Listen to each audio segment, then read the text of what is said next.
Hello guys, in today's video I will be showing you how to manage the calls notifications on your accounts on Instagram easy and quickly. So first of all, enter Instagram and click on your profile icon,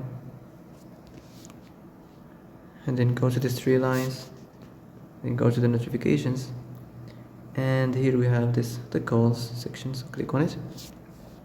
Now as you see here, we have the video chats, so you can turn this on or off from people or from profile I follow or from everyone.